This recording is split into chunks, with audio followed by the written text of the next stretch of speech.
très, très heureuse de vous avoir de nouveau pour cette académie d'été qui a été organisée à l'initiative de Harlem, il faut le dire, pour le Circle of Interpreters and Translators of Tunisia. Et vraiment, je suis très, très surprise, c'est une bonne surprise, de voir une présence aussi régulière de vous tous. Et surtout qu'il s'agit de vacances, que c'est l'été, que c'est les vacances. Donc vraiment, bravo, merci, merci à tous. Vous savez que nous avons mis en place cette académie en hommage d'abord à Mounay Dougas, Mounezine Dougas, paix à son âme. Elle nous a quittés il n'y a pas très longtemps et toute cette série lui est dédiée.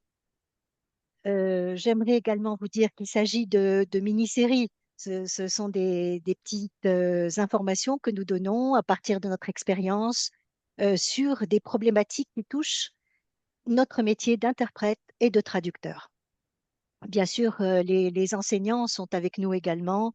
C'est quelque chose de tout à fait ouvert et nous avons déjà eu à discuter, à évoquer des points très importants. Et aujourd'hui, donc, c'est une présentation que va nous faire Harlem. Est-ce que j'ai besoin de vous la présenter? Harlem est la présidente de notre groupement et elle est interprète, traductrice, excellente. Et elle va nous parler de personal branding et de marketing, qui est un thème également très, très important pour nous. Voilà, Harlem, je te donne la parole. Vas-y. Merci Nedia, merci à toutes les personnes qui ont pris la peine d'être présentes avec nous aujourd'hui. J'espère que cette présentation sera quelque peu utile à tout le monde. Alors, nous, les interprètes et les traducteurs, nous sommes des gens qui ont l'habitude de travailler à l'ombre, de ne pas être visibles. On est soit tapis chez nous ou derrière un ordinateur pour faire de la traduction écrite ou alors caché derrière un micro, dans une cabine où on fait du chuchotage dans le dos des gens, etc. Donc, on a par définition du mal à nous rendre visibles, à nous mettre en avant. Or, aujourd'hui, c'est quelque chose qui est indispensable. On a besoin d'apprendre à nous mettre au milieu de la scène, à nous mettre en avant et à faire notre propre promotion.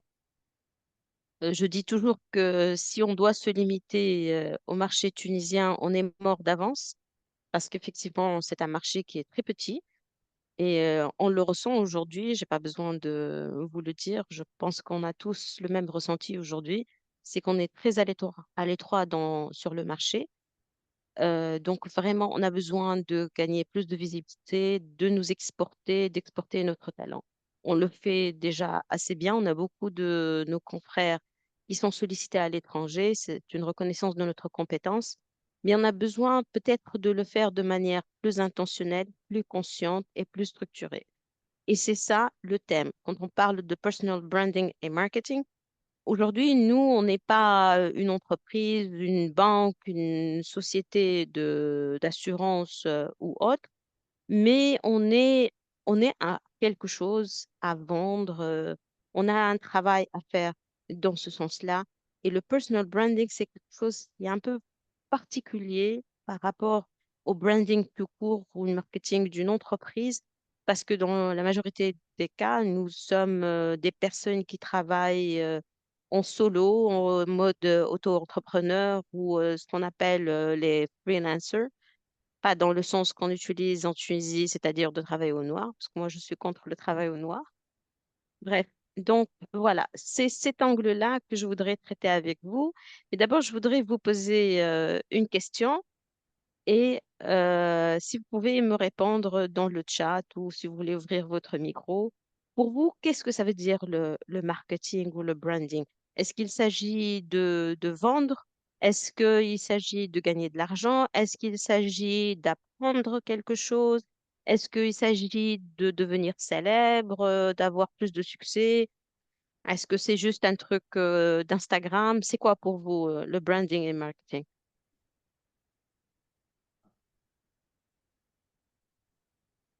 Si vous voulez bien essayer de répondre, peut-être dans le chat, un mot, quelqu'un? Uniquement dans Oui, le chat, Ahlem? comme vous Ah. voulez. En fait, c'est Manel, je pense que le marketing, il s'agit du fait de gagner de la visibilité, d'avoir beaucoup plus de visibilité pour avoir, euh, ça dépend du but, hein. Avoir de la visibilité pour avoir des marchés à court terme ou bien avoir une certaine, disons, agrandir le nombre de clients en termes de portefeuille, ou bien finalement avoir des contrats à long terme. Donc c'est ça le marketing généralement. Très bien. Alors, on a quelques réponses aussi dans le chat. Bilal qui dit reaching out. Nedia qui dit se faire connaître sur le marché et trouver des conférences à l'étranger. Sihem, savoir se vendre, entre guillemets, bien sûr. Sonia, selling an image or a service. Olfa, c'est se faire connaître, bien définir son métier et son service. Celia, visibility. C'est Bilal, ça? Non, c'est pas Bilal, je sais pas c'est qui. Traduction C'est English Karim, c'est Arabic. Karim, c'est Ah, Karim. Kerim, recognition, ok. Neda, c'est le fait de communiquer ton profil en tant que brand, savoir communiquer ton background, tes acquis. Raouda, be competitive. Oui, oui, oui, oui. C'est tout ça. Mais pour aller plus loin. Alors, quand on parle de branding et marketing de manière structurée, Sonia, tu peux passer, s'il te plaît? On fait souffrir Sonia. Alors, voilà, il y a des questions qui se posent. C'est parti en mode, voilà, voilà. Alors, les questions qu'on peut se poser quand on parle de branding et marketing, c'est le pourquoi, à quoi ça sert, combien ça coûte, où, quand, comment, qui. C'est des questions auxquelles on doit répondre pour faire le marketing. Alors, d'abord, pourquoi? Le pourquoi, c'est parce que vous êtes un produit, vous êtes un service, vous avez besoin de vendre ou de vous vendre, comme a dit CM.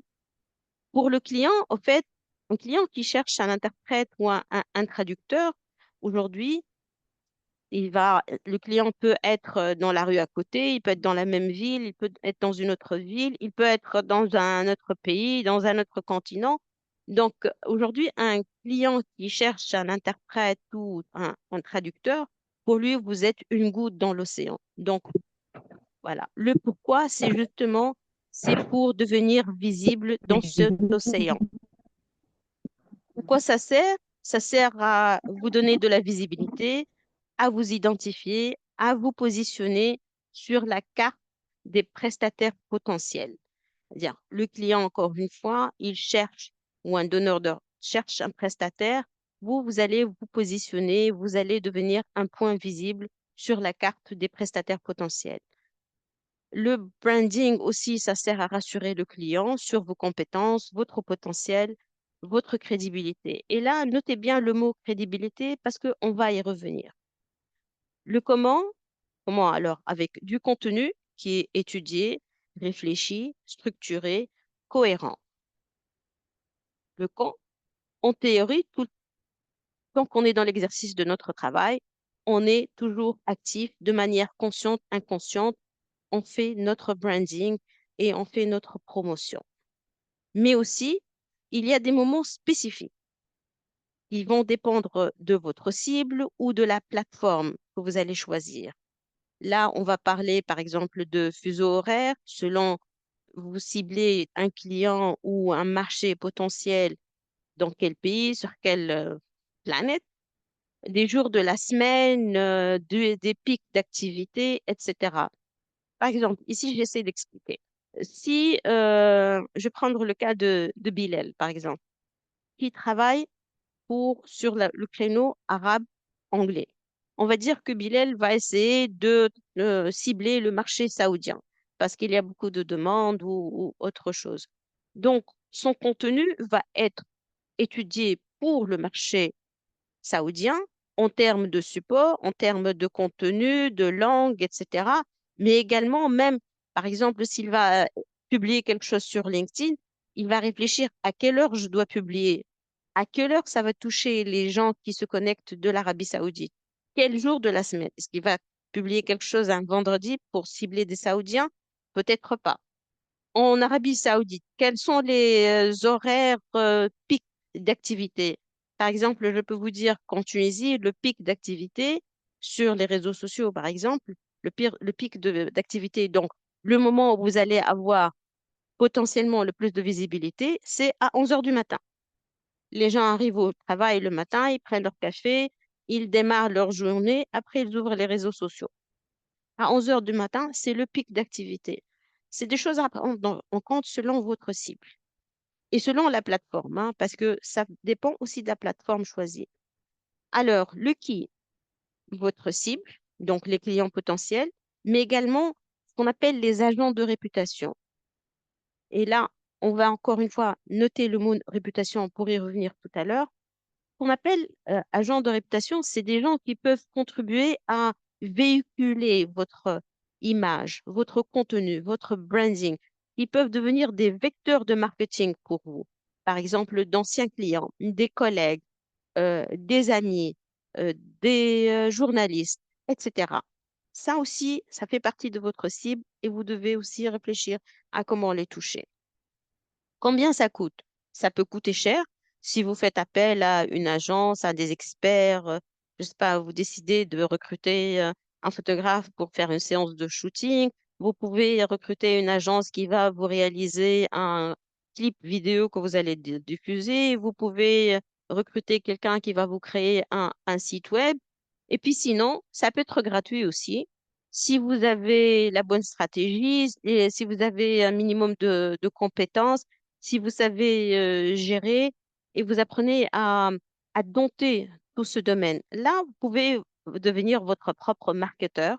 Et là, donc, du coup, ça coûte cacahuète. Comment est-ce qu'on peut apprendre à maîtriser tout ça avec l'expérience, avec des formations? Il y a des formations gratuites en ligne sur toutes les plateformes qui font de la formation gratuite. Vous avez Coursera ou autre, vous pouvez faire une formation en marketing digital ou autre, et puis surtout du bon sens. Et ça devient une question d'instinct. Vous allez apprendre d'instinct à mieux travailler sur ce type d'axe. Alors, où? Bien sûr, aujourd'hui, c'est surtout sur les réseaux sociaux, c'est clair, mais c'est partout où vous êtes en interaction avec des clients potentiels, avec des cibles et avec ce qu'on a dit, les agents de réputation. Chaque fois que vous avez l'opportunité d'être en interaction avec ce genre de personnes, avec votre cible, là, c'est le bon moment de communiquer, de faire du marketing, de travailler votre branding. N'hésitez pas à saisir toutes les opportunités. Alors, on passe un peu plus en détail au branding, au personal branding. Sonia, tu peux changer la diapo? Alors, ici, qu'est-ce qu'on a? Le personal branding est l'effort conscient, il faut que ce soit conscient, voulu, intentionnel, de créer et d'influencer la perception publique d'un individu en le positionnant comme une autorité dans son domaine, en renforçant sa crédibilité, en le différenciant de la concurrence et afin de faire progresser sa carrière, d'élargir son cercle d'influence et d'avoir un impact plus important. Ça, c'est la définition qu'on trouve sur personalbrand.com. Alors, on retient les mots-clés, conscient et intentionnel, c'est-à-dire structuré, qui suit une stratégie, on ne fait pas n'importe quoi comme ça au pif. On a une idée de notre point de départ, de notre point d'arrivée. Il s'agit donc de créer une perception et aussi d'influencer la perception des autres, de nous-mêmes, en tant que justement professionnel, freelancer, traducteur, interprète, etc. Comment les gens vont nous percevoir, comment ils vont se créer une image de nous. Et puis, ça sert aussi donc à nous positionner comme étant une compétence reconnue dans notre domaine de travail On revient à ce que vous avez dit tout à l'heure, tout ça dans les réponses que vous avez données, hein. En renforçant la crédibilité et en créant une différenciation, c'est-à-dire qu'on doit se distinguer. Que tu voulais dire peut-être Rauda tout à l'heure quand tu as dit be competitive. On doit créer la différence, c'est-à-dire que le client potentiel, il doit se dire, ah tiens, ce traducteur ou cet interprète, il est différent, il est plus compétent, il correspond plus à mon besoin, il va me donner une meilleure qualité de travail. Tout ça, c'est créé à travers notre personal branding. Et puis, on fait progresser la carrière, il faut qu'il y ait une évolution. On élargit le cercle d'influence. C'est-à-dire que on peut commencer à travailler sur une cible immédiate dans la même ville, dans un certain secteur, etc. Après, on va travailler sur un pays, on va travailler sur l'étranger, etc. Et puis, l'impact plus important. Il faut toujours essayer de renforcer l'impact qu'on peut avoir sur les autres en termes de communication. Ensuite, le marketing. Sonia, la suite. Voilà. Le terme marketing est dérivé du verbe anglais to market, donc vendre. On peut vendre un produit, un service, un concept, une idée, mais le marketing, il va au-delà. Il ne s'agit pas juste de vendre, parce que vendre, je peux ouvrir une épicerie et vendre des yaourts. Je peux garer ma voiture et vendre des pastèques. Ça, c'est la vente. Mais le marketing, c'est quand cette opération de vente se transforme en stratégie. On a une stratégie de vente. C'est ça le marketing. Donc, il ne suffit pas d'exister ou d'avoir des idées ou d'avoir des compétences. Il faut vraiment établir une stratégie de comment on va atteindre la cible, atteindre l'objectif de réaliser une vente, de vendre notre produit, notre service, notre idée, notre concept. Ensuite, alors, vous êtes vous-même un brand. Que vous le sachiez ou pas, que vous le vouliez ou pas. Ça, c'est ce que dit Mark Echo dans un livre qui s'appelle Unlabeled, Selling You Without Selling You, ou Without Selling Out. Alors, qu'est-ce que ça veut dire qu'on est soi-même un brand? C'est-à-dire, c'est ça, c'est exactement ça la définition du personal branding. Vous êtes qui? C'est ça le personal branding. Il va définir qui vous êtes, où vous êtes. Tout tourne autour de vous. C'est à propos de vous. It's about you. Vous êtes le contenu, vous êtes l'entreprise, vous êtes le producteur, vous êtes le produit, vous êtes le marketeur, vous êtes l'équipe commerciale. Vous êtes au cœur de toute cette opération de branding. Donc, ça part de vous, ça tourne autour de vous, c'est vous qui décidez, c'est vous qui créez et c'est vous qui exécutez. D'accord? Alors, la stratégie.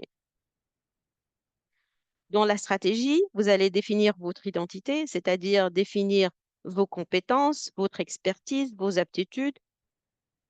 Vous allez dire aux gens de quoi vous êtes capable, quel est votre niveau de compétence dans ce que vous faites, etc. Définir votre cible, c'est-à-dire est-ce que vous cherchez un travail, est-ce que vous cherchez un client, est-ce que vous avez une vision ou un rêve que vous voulez concrétiser. Vous allez définir votre plateforme, quelle est quelles sont les plateformes que vous allez choisir d'utiliser, quelle est l'audience que vous allez atteindre à travers votre plateforme. Tout cela fait partie de votre stratégie. Et puis là, on passe ensuite à la création du contenu. Une fois qu'on a établi tout cela, c'est un canevas. Et là, on va travailler sur la création du contenu.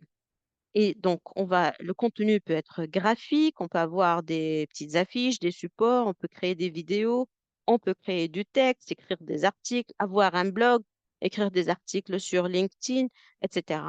On va décider des logos, des couleurs, des slogans. Tout cela va faire partie de l'exécution de la stratégie. Oui, Nadège dit que le self-branding ou personal branding n'est pas seulement sur les plateformes et le contenu. Ça fait partie justement de la stratégie. Tout cela, ce sont des vecteurs d'exécution de la stratégie. Alors, voilà, ce que je dis, c'est que tout compte. Votre brand, c'est ce que les autres disent de vous quand vous n'êtes pas là. Ça, c'est la phrase de Jeff Bezos. Jeff Bezos, l'un des hommes les plus riches au monde, c'est le propriétaire de Amazon. Donc, tout compte. Tout est important. Qu'est-ce que ça veut dire tout? Tout, ça veut dire, bon, on va parler par exemple de réseaux sociaux, votre présence sur les réseaux sociaux. La photo de profil que vous choisissez d'afficher est importante.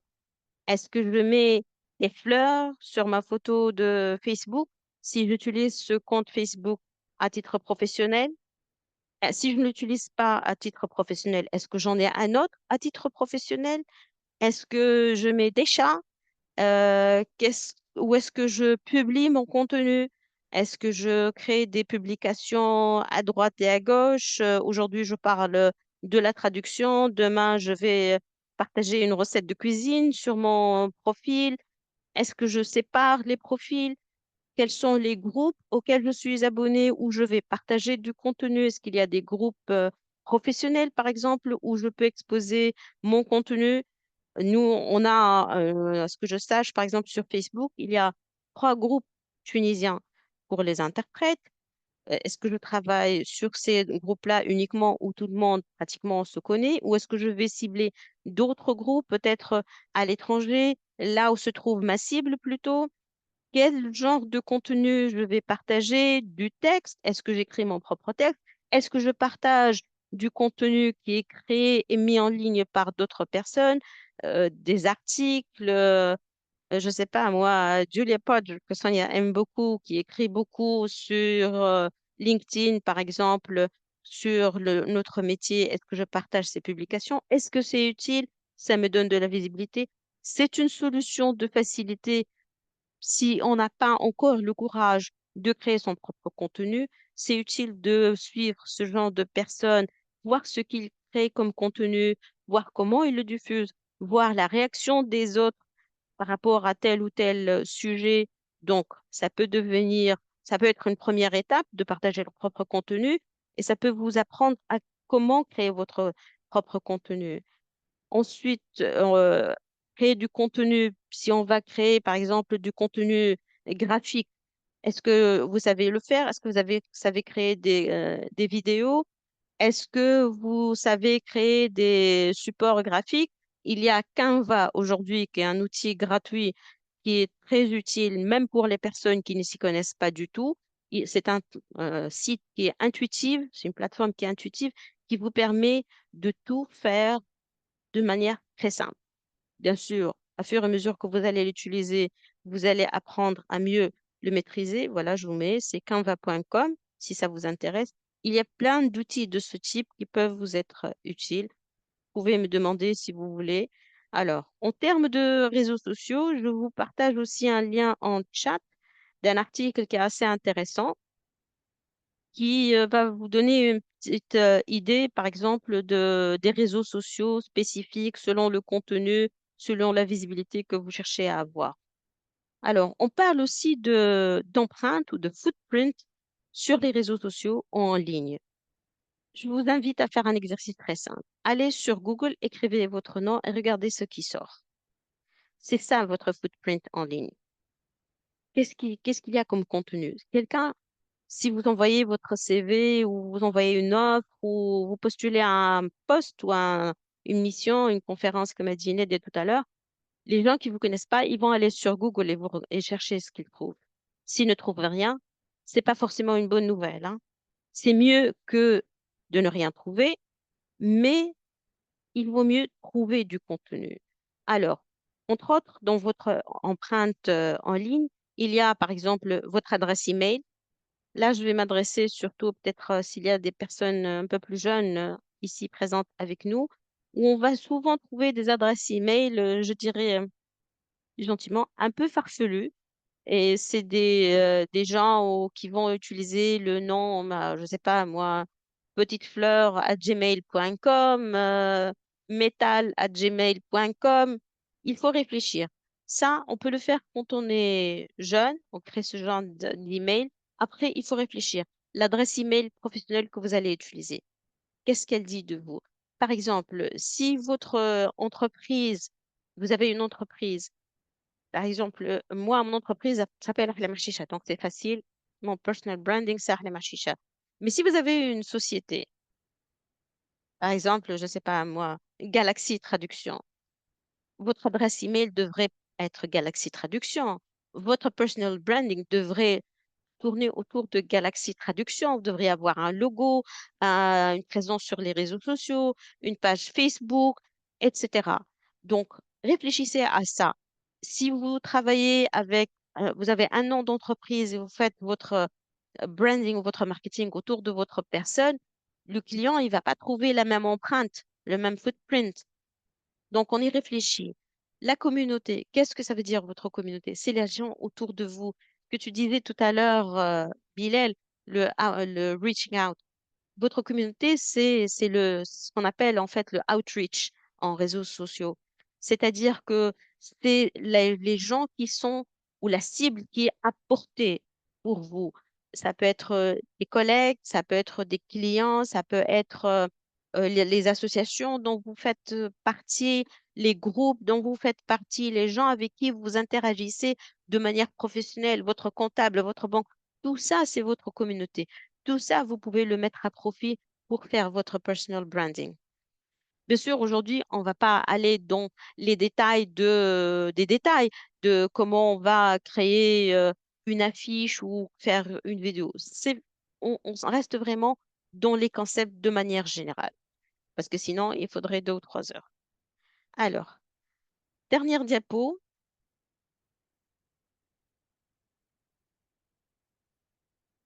Voilà. En bref, de quoi on a parlé aujourd'hui? On a dit la réputation. Ça, c'est un mot qui est très important. Votre réputation va vous précéder, toujours. C'est une expression en français et dans le monde professionnel, c'est vraiment bien vrai. Votre réputation se fait auprès des gens avec qui vous avez travaillé, vos collègues de cabine, les gens avec qui vous avez partagé des missions, vos clients, les autres prestataires autour de vous. Vous travaillez sur un événement avec une équipe d'interprètes et vous travaillez pour une agence spécifique, mais ne négligez pas les autres personnes autour de vous. Le technicien, le prestataire sono, les gens qui ont loué des écrans, le personnel de l'hôtel. Tous ces gens-là vont contribuer à votre réputation parce qu'ils vous voient travailler. Vous êtes traducteur, pareil. Par exemple, vous allez travailler avec un agent, un client de manière directe. Quelle impression vous allez laisser à ce client? Quelle impression vous allez laisser au personnel du client? Parce que souvent, la décision ne vient pas d'achat, d'acheter un service auprès d'un traducteur ou un autre, ne vient pas forcément du premier décideur. Elle vient du personnel. Et le personnel, il est mobile. Je peux vous dire que, par exemple, aujourd'hui, moi, cette année, je viens de gagner un nouveau client, un gros client. Je l'ai gagné comment? Parce qu'il y a une personne qui travaillait il y a plusieurs années chez un autre client à moi et qui a changé de travail.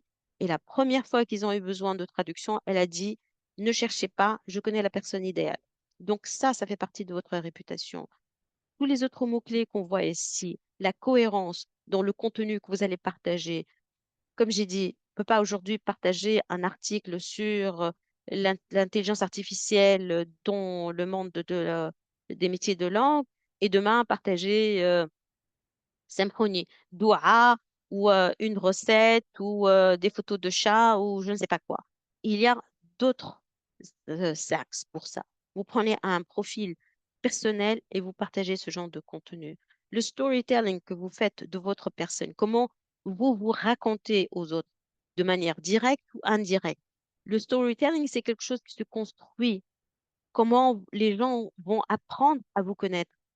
Ce que vous racontez de vous, par vos mots, mais par vos publications, par votre travail, par votre interaction avec les autres. La différenciation, vous devez travailler là-dessus. Votre distinction, comment vous vous distinguez?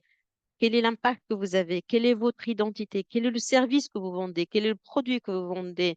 Quel est le contenu que vous créez? Comment vous le diffusez?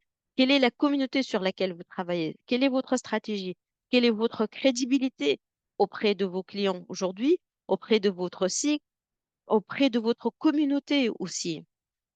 Quel est le concept que vous vendez? Si ce qui vous intéresse, c'est juste une journée en cabine, vite fait, on touche son fric et on passe, ça, ce n'est pas un concept. Ça ne se vend pas. Ça va vous assurer une mission, deux missions. Vous pouvez en vivre, mais ce n'est pas du personal branding. Ce n'est pas comme ça que vous allez évoluer. Et aujourd'hui, ce n'est pas comme ça qu'on va pouvoir toucher des marchés plus importants. Donc, tous ces mots qu'on voit ici ont de l'importance. Il faut réfléchir à chacun de ces mots, lui donner du sens, l'adapter, l'adopter et en faire une stratégie. Voilà. J'espère que ça a été utile. Je ne sais pas s'il y a des commentaires, des remarques, des questions.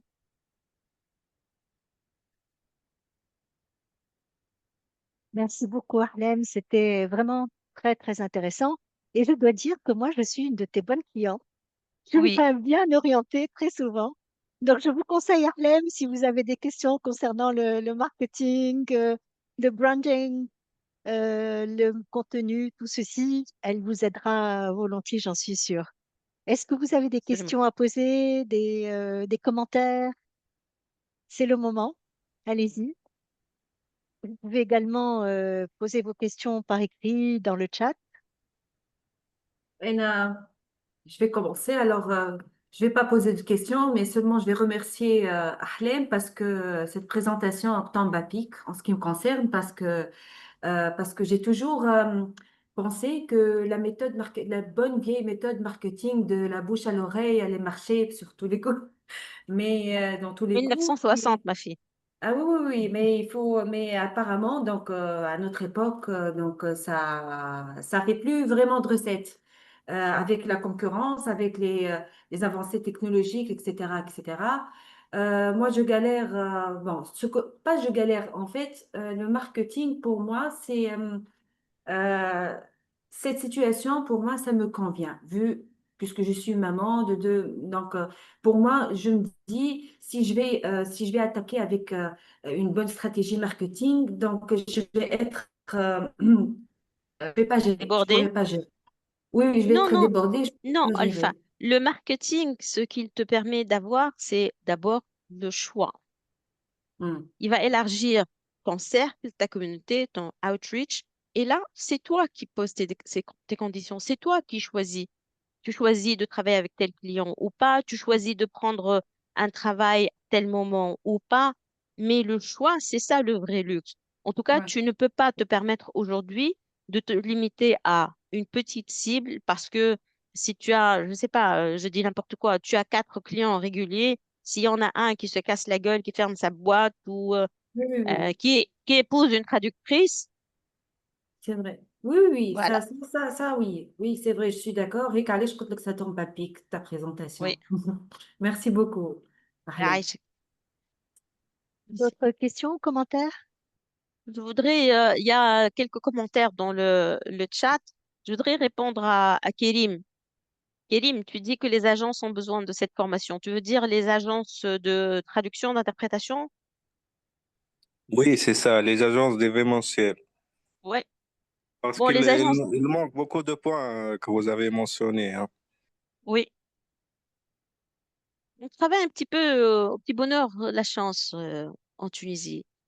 On croit que, il suffit d'avoir une enseigne, du papier en tête, on a cinq, six clients réguliers et puis c'est bon.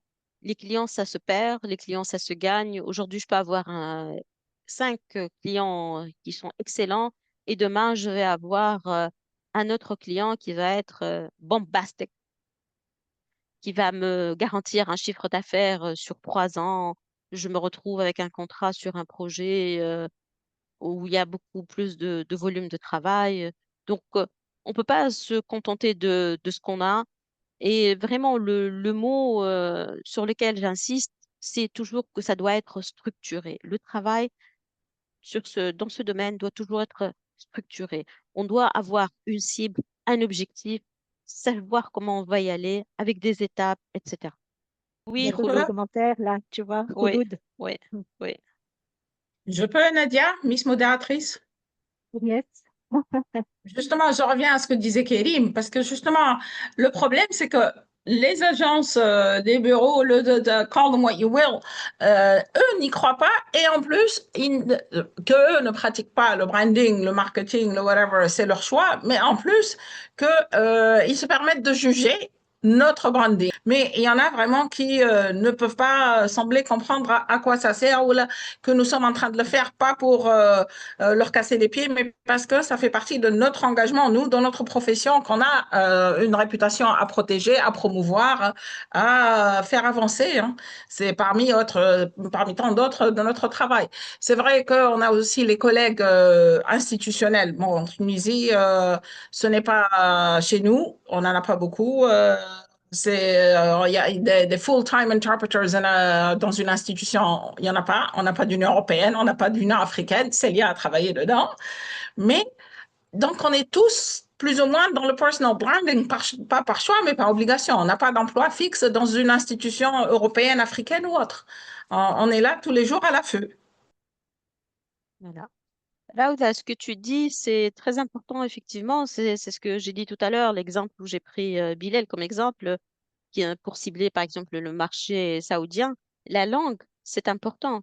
Je vais dire quelque chose. Sur les collègues qui travaillent sur la langue arabe en particulier, je ne vise pas quelqu'un de particulier ici, mais de manière générale, c'est un constat que je fais. Par exemple, les collègues qui font anglais-arabe, en majorité, ils vont publier du contenu en arabe. أي تضرب المثل بلال. Alors, si par exemple, moi, je suis interprète anglais-arabe et que je publie du contenu en arabe, je vise qui? Je vise qui? Je vise les gens qui parlent déjà arabe. Vous croyez que c'est eux qui vont faire appel à vous? Non. On va faire appel à vous. On sait déjà que vous parlez arabe. Tu t'appelles Bilal, tu habites en Tunisie, tu parles arabe. Ce qu'ils ont besoin de savoir, c'est quel est ton niveau de maîtrise de l'anglais. Parce qu'ils vont te recruter pour justement, pour cette double compétence de l'arabe anglais. Ils partent du principe que l'arabe, c'est quelque chose qui est déjà acquis. Donc, tu dois les rassurer sur l'anglais. Autre chose, en utilisant l'anglais, on a beaucoup plus de visibilité, ça c'est un fait, qu'en utilisant le français ou l'arabe. Sauf, par exemple, bon, si elle n'est pas là, Célia est là. Quand on travaille sur des langues un peu orphelines, le portugais, l'italien, l'espagnol, il est utile de communiquer dans cette langue-là aussi. Il y a des gens qui font le choix, par exemple, sur LinkedIn, de publier dans les deux langues. Quand on publie un contenu, on le publie dans les deux langues, la langue A, la langue B. Là, du coup, en une seule fois, on va démontrer sa compétence sur les deux langues. OK? Oui, c'est vrai, Sonia. Les algorithmes fonctionnent mieux en anglais. Ils lisent l'anglais. Ils sont écrits en anglais, ils lisent l'anglais. Ils donnent plus de visibilité à l'anglais. Ça, c'est un fait. C'est indéniable. Désolée pour nos amis francophones non anglophones, hein, Khira et compagnie, on est désolé, c'est pas de notre faute, c'est les algorithmes de chez LinkedIn, Facebook et tout ce beau monde. Parce que le code est habituellement, l'algorithme est écrit en anglais, donc il détecte beaucoup mieux l'anglais. Juste pour conclure, si je peux ajouter, s'il n'y a pas d'autres remarques ou questions, quel réseau utiliser? Alors, est-ce qu'on fait un site web ou pas? Le site web, c'est bien parce que ça crée un contenu, ça permet d'avoir un contenu qui est statique, qui est stable et qui va être référencé facilement par les moteurs de recherche. Ok. Ça, c'est l'avantage du site web. C'est compliqué, ça coûte cher, gna, gna, gna. Après, il faut l'entretenir, le mettre à jour, etc. Donc, il faut y réfléchir. Reste les réseaux sociaux qui sont très faciles à manipuler, à gérer. La plateforme la plus utilisée au monde, sans discuter, c'est Facebook. Mon conseil, créez un profil professionnel sur Facebook avec le nom que vous utilisez auprès de vos clients, le nom qui figure sur votre facture. Si votre facture s'appelle Ali Ben Foulen, vous ouvrez une page Ali Ben Foulen. Ou alors, vous faites Ali Belfoulen, point Sard ou je ne sais pas quoi. OK? Le réseau professionnel, par définition, c'est LinkedIn. Il est excellent. Notre communauté dans le monde est très développée sur LinkedIn. Moi, j'ai eu beaucoup de clients, je peux le confirmer, sur LinkedIn. Une plateforme qui permet d'avoir de la visibilité, pas forcément des clients, mais de la visibilité facile à gérer, qui est très, très visible, c'est Instagram. YouTube, si vous avez le courage. Voilà. Ça aussi, Aussi, tu as la parole. Aïchek, merci beaucoup. Je vais essayer de pas être lent. D'abord, félicitations à Ahlem, franchement, bravo. Yatik Saha. Je le dis très, très sincèrement, c'est une présentation qui sert pas seulement aux interprètes, bien sûr. Tu t'es focalisé sur les interprètes traducteurs, mais qui est un peu across the board. Donc, tout le monde peut l'utiliser. Maintenant, je ne sais pas si je peux me permettre d'insérer mes petites notes dans ta présentation, dans le sens où tout ce que je dis vraiment vient pour compléter, pour renforcer tout ce que tu as dit. Je veux insister de par ma modeste expérience, ma très petite expérience, que ce soit au niveau de Fawzi Cheikh ou qu'au niveau de ma petite société que tu connais forcément. Je vais pas faire de la publicité là. un peu. Oui, mais j'ai voulu insister sur trois choses. Encore une fois, de par ma situation, de par mon expérience et la pratique. Première chose, il faut se créer une niche, comme tu l'as dit, tu l'as très très bien dit, il faut cibler. Il ne faut pas marketer n'importe où, n'importe comment, mettre des posters, des affiches là où peut-être les gens ne... Ben, il n'y a aucun intérêt, il y a zéro intérêt. On ne peut pas se permettre de vendre des hélicoptères au passage, par exemple, un quartier le passage. On ne peut pas vendre nos compétences dans un marché là où le besoin n'existe pas. Donc, première chose, il faut chercher sa niche. Et quand je dis chercher sa niche, il faut aussi peut-être pas trop marcher sur les pieds d'autres interprètes, dans le sens où les niches existent ça peut être en Tunisie, ça peut être ailleurs, maintenant grâce à Zoom et à d'autres plateformes. Donc, parce que si on va essayer de concurrencer, quelque part de faire de la concurrence à des confrères, à des consoeurs, on va perdre beaucoup de temps. Ils ont de l'avance, ils ont de l'expérience, ils ont leur propre base, etc. Ce n'est pas seulement une question éthique, mais c'est également une question de temps. Il ne faut pas perdre du temps à faire de la concurrence là où on n'est peut-être pas les bienvenus. Donc, il faut créer sa propre niche. Deuxième point qui est très fortement lié au premier, c'est la spécialisation. Si on veut vraiment nous vendre, et je parle de ma propre expérience, c'est de dire, voilà, je vais me focaliser sur 2, sur 3, sur 4 thèmes et je ne vais pas vendre tout et n'importe quoi. Je ne vais pas vendre des tracteurs avec des espadrilles. C'est après ça. Maintenant, je ne vais pas faire du médical, du légal, euh, de, de, de, tout ce qui est humanitaire, droits de l'homme, etc., avec le politique, avec un peu de science, etc. Bien sûr, si c'est des petites choses qui arrivent, ta passagère, bienvenue, marhaba. Mais sinon, la spécialisation, pour moi, c'est extrêmement important. Et troisième point, ça marche ici, j'ai été un peu lent. Troisième point, c'est euh, nous, les interprètes, on travaille généralement en groupe. On travaille que ce soit avec au moins un collègue, sinon avec plusieurs cabines. Donc, le réseautage, le networking, c'est extrêmement important. Donc, comme moi, quand je me vends, je vends également mes collègues. Maintenant, on est beaucoup plus fort ensemble. Quand je m'adresse à un client qui ne me connaît pas encore, je ne parle jamais de ma propre personne. Je dis toujours, je fais partie d'un groupe d'interprètes. Et nous avons des interprètes qui font ces langues, qui font ces spécialités, etc. Voilà, ça m'a niqué si j'étais lent. Merci Nadia et merci beaucoup Ahlem. Il faut dire que j'apprendrai, ou plutôt j'apprends, j'apprenais le côté commercial et voire même trop financier de la thématique, mais elle s'est avérée qu'elle est de l'ordre du reaching out, que je traduirai par tendre la main. J'ai beaucoup aimé cette phrase. Tendre la main, pas dans le sens de quémander, de demander quelque chose, mais de prêter service. Pardon, Hira. Est-ce que tu peux te rapprocher de ton micro, s'il te plaît, qu'on t'entende mieux? Ah, d'accord, d'accord.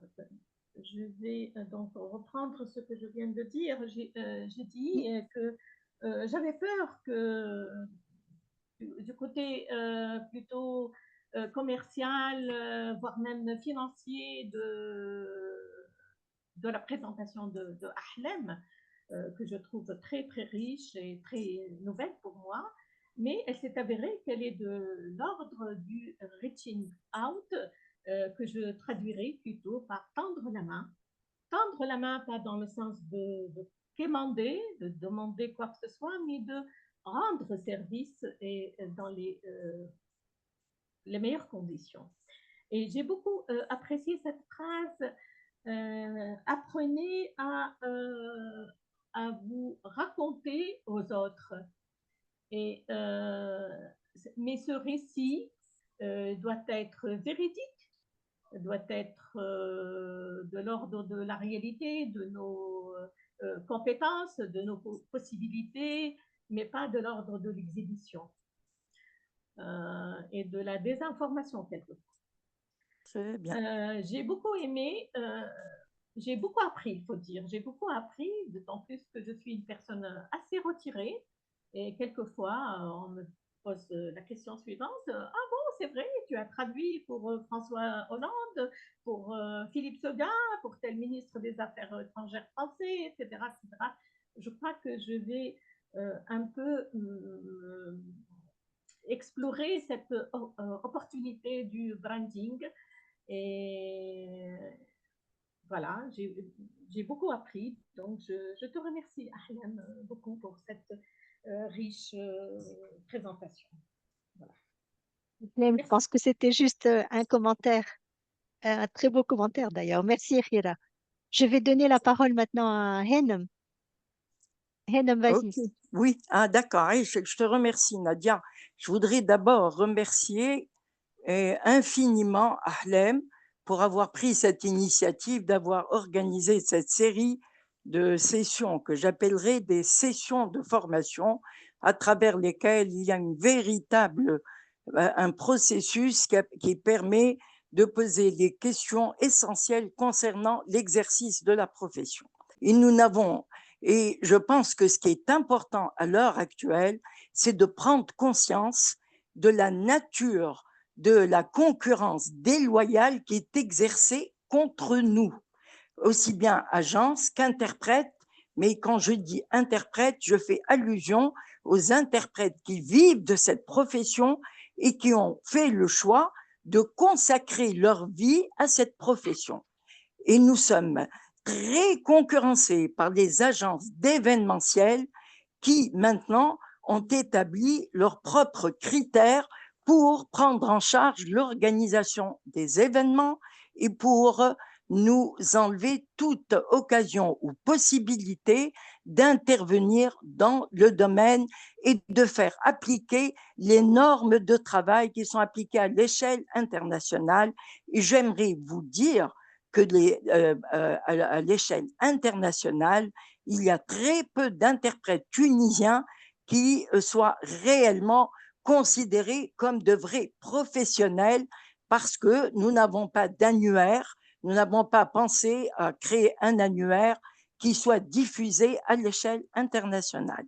Et on a aussi intérêt, comme a dit Ahlem, et je suis tout à fait d'accord avec elle, à être présent sur les réseaux sociaux, à se faire connaître, à faire connaître la profession et à bien expliquer les normes de travail qui régissent la profession à l'échelle de la Tunisie. Voilà ce que je voulais dire et je vous remercie pour votre initiative.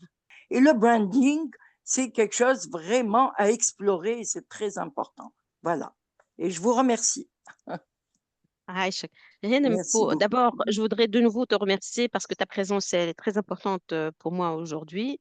Et aussi, ce que tu disais sur le fait d'avoir un annuaire, de devenir visible à l'international pour nous, en fait, c'est l'un des objectifs pour lesquels on a créé ce groupement professionnel des interprètes et traducteurs.